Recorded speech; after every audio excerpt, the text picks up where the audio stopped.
नमस्कार। मैं अपने चैनल पे लूसेंट से संबंधित वीडियोस डालता हूं। मैंने अभी एक वीडियो पोस्ट किया है, देख सकते हैं। ये किताब है, उसमें मैंने बताया कि इसमें इसकी बताया कितने पेज है। मैं पहला वीडियो ये डालने जा रहा हूं इसके एक मतलब पढ़ाने के अथी से, ठीक है।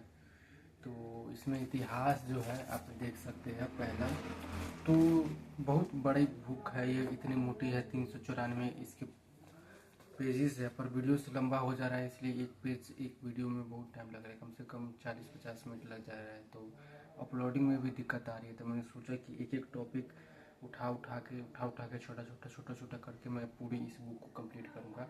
तो अगर आप लूसेंट से संबंधित कुछ जानकारी चाहते हैं, लूसेंट पढ़ना चाहते हैं, तो मेरे साथ जुड़ जाए।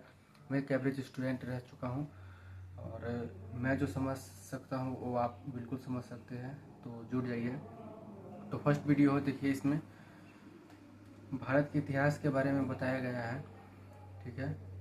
तो उत्तर से लेके हिमालय से लेके दक्षिण में समुद्र तक फैला यह उपमहाद्वीप भारतवर्ष के नाम से ज्ञात है। देख सकते हैं, उत्तर में हिमालय है, दक्षिण में समुद्र है। यह एक उपमहाद्वीप है और इसको क्या कहते हैं? भारतवर्ष, जिसे महाकाव्य तथा पुराणों में भारतवर्ष कहा गया है, ठीक है। यहाँ पे लिखा है, ठीक है। अब भारतवर्ष का मतलब क्या है वो समझ लीजिए। भरतों का देश, भारतवर्ष मतलब भरतों का देश, ठीक है। यहाँ के निवासी को भारतीय कहा जाता है, ठीक है, अर्थात भरत की संतान कहा जाता है। भारतीय का क्या मतलब है? भरतों का देश है, भरत कहा जाता है उनकी संतान को, ठीक है। भरत क्या था? भरत एक प्राचीन काबिले का नाम था, ठीक है। प्राचीन भारतीय अपने देश को जम्बू द्वीप कहते थे। अब ये जम्बू द्वीप क्यों कहते थे? आपने गाना सुना होगा, जम्बू द्वीप ये भरत खंडे। तो जम्बू द्वीप क्यों कहते थे भारत अपने देश को, भारतवासी अपने देश को? तो जम्बू द्वीप का मतलब होता है जामुन के वृक्षों वाला देश, इसलिए जामुन के वृक्षों वाला द्वीप, ठीक है। इसका मतलब जम्बू द्वीप का मतलब है, ठीक है।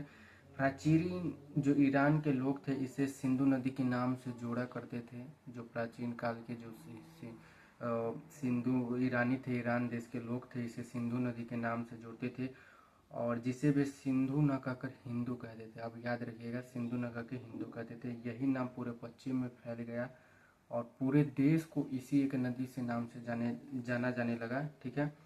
यूनानी इसे इंदे और अरब इसे हिंद कहते थे, ठीक है। यूनान देश के जो लोग थे इसे इंदे कहते थे और जो अरब देश के लोग थे इसे हिंद कहते थे। मध्यकाल में इस देश का नाम हिंदुस्तान पड़ गया, ठीक है। हिंदुस्तान का पड़ा, मध्यकाल में इस देश को हिंदुस्तान कहा जाने लगा।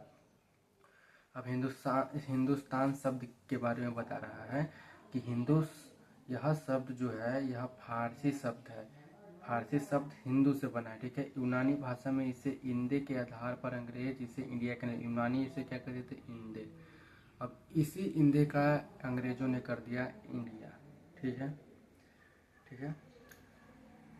और इतनी एक छोटी सी जानकारी है, छोटी छोटी वीडियोस बना रहा हूँ। धन्यवाद। अभी 3.5 मिनट का वीडियो बन गया।